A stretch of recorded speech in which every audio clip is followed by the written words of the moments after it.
breakouts that we'll be describing shortly. And it's now my pleasure to introduce to you TK. Thank you.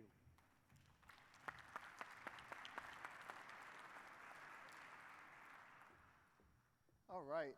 I have 15 minutes to talk about my favorite subject. Yeah, TK Keanini. The last name is Hawaiian. I'm from Hawaii. Anybody with questions about Hawaii, meet me in the hallway later.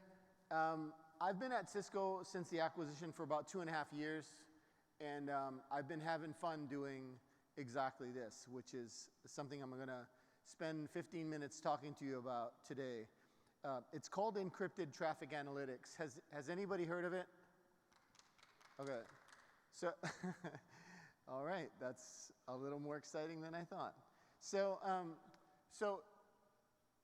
you know, I usually, when I make the claim that we're able to detect malicious traffic without having to do the decryption, I usually get an eye roll, 9 out of 10 times.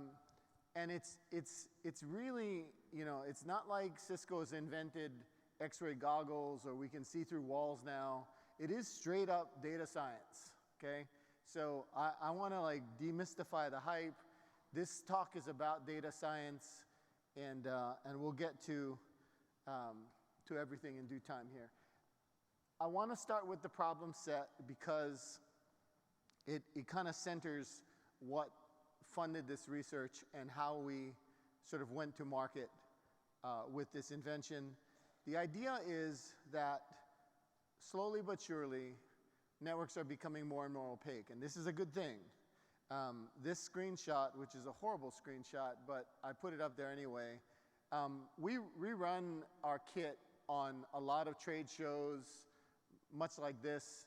A lot of enterprises run it, and most, if not, I would say 85% of the traffic to date, maybe 90%, is not in the clear. It is not observable, okay? And what's even, you know, adding to that punch is as of July, I don't know how many of you folks use the Chrome browser, but if you go to a regular HTTP site, which is just a protocol, it is now marked not secure.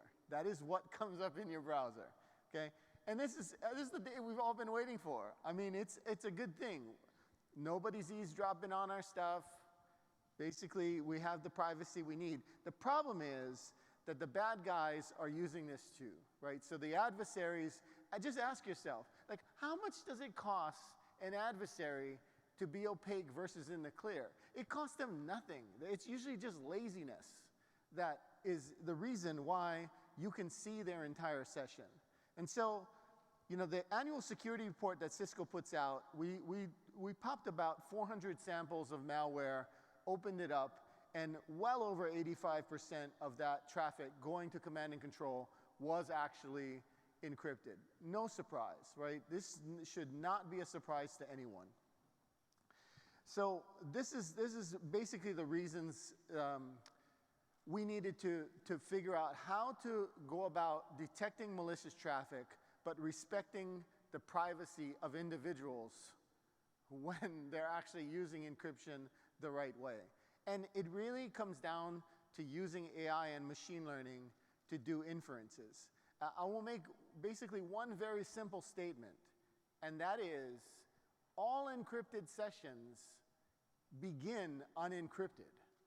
That wash over you, okay?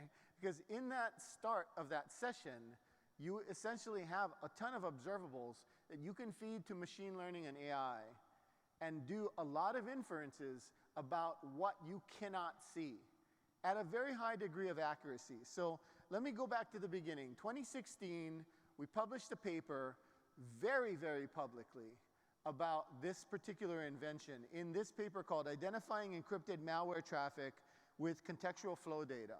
So some of you may be familiar with NetFlow and IPFix. It's a very, very common standard.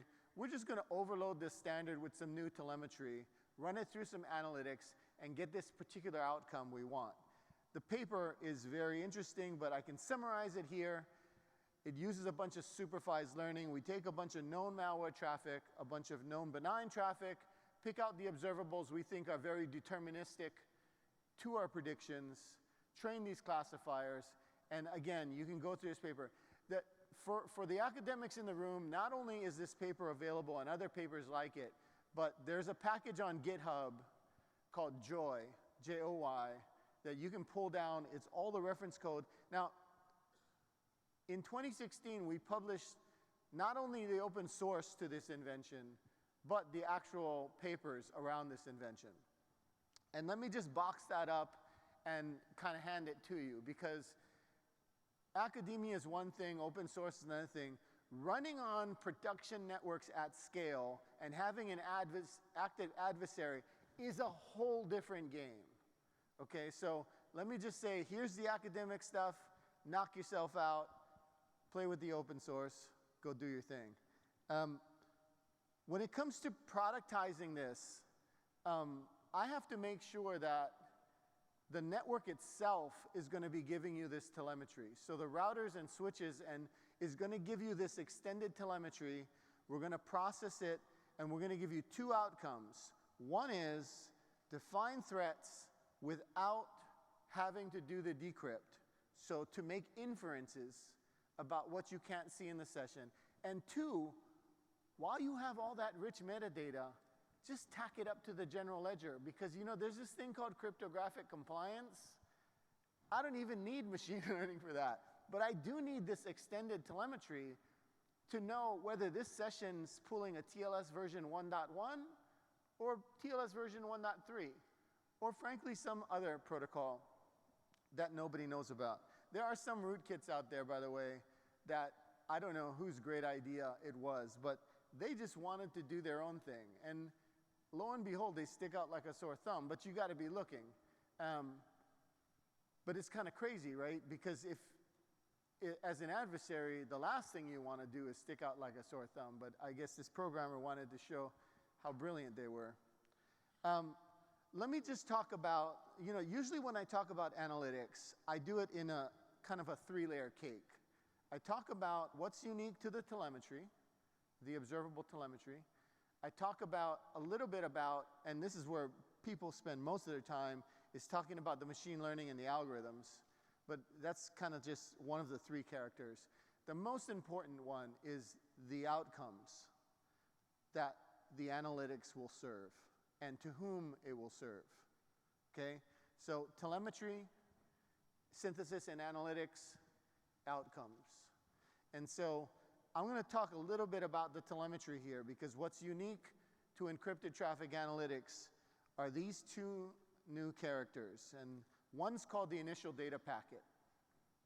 It is, in fact, what it sounds like it is. It's the initial data packet of every novel session. Okay? This is an absolute goldmine for observables. You don't need to have a sensor there. The route and switch is going to put this into the NetFlow packet and send it on its way. And it compresses like a champ, by the way. This is, again, call this the call startup time. We are able to see, in particular in TLS, we have the entire header. Okay, so that's very good for TLS. But even beyond encryption, every protocol starts up and divulges all of its negotiation parameters. It's going to tell you what's about to happen in that session, whether it goes encrypted or not. This is a very useful part of the telemetry. The second thing is what I'm calling an observational derivative. Okay, it is the sequence of packet lengths and times. While I cannot see the payload over time, I can observe its packet lengths and its timing. And from this, I get very distinct and deterministic patterns by which I can make inferences on. I don't need to see it. I just need to make sure that it matched a training set prior. And then this last thing called the global risk map. This is basically, within this analytics pipeline, this is the long-term memory of what I've seen before, and kind of the who's who of badness, internal and external to the network. I heard one person the other day said something like, if we defend in isolation, we fail collectively.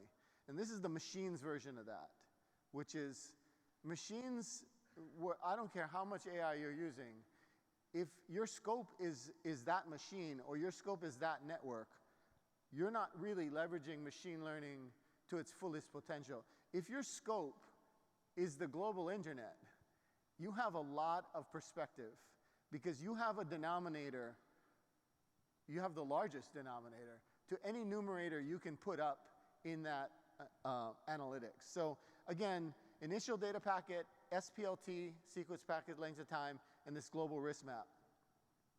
Again, just to highlight, I highlighted here TLS just because it's in the initial data packet.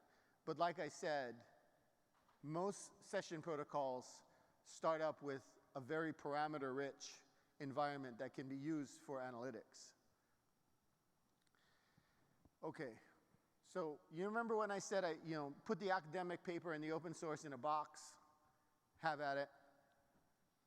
To operate at scale and to operate with an active, talented, well-resourced threat actor that's coming after you, that has your open source, that is incredibly useful in their evasion techniques, I have to build a very multi-layer analytics pipeline.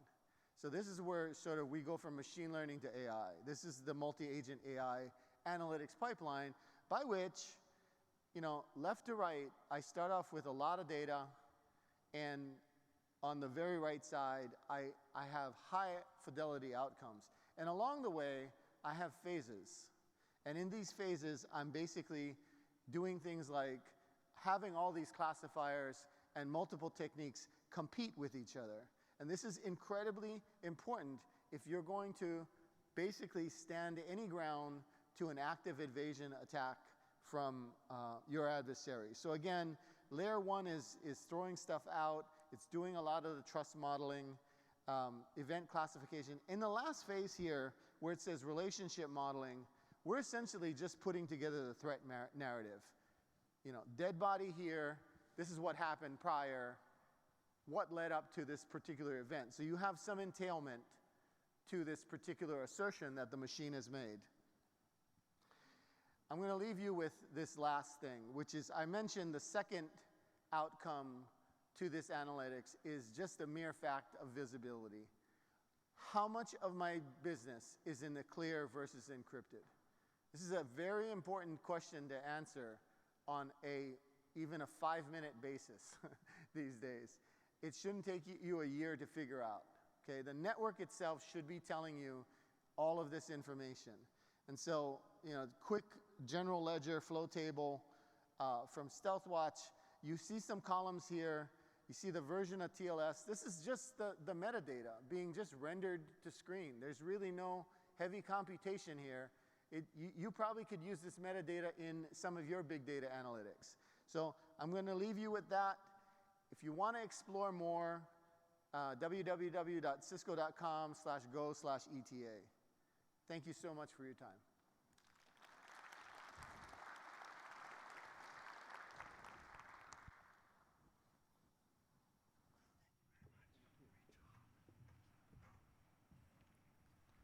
TK, thank you very much for your keynote on this most important topic, which actually also will be delved into at the breakout, which is a segue that breakouts are now going to be held. We have 5 right downstairs. The 5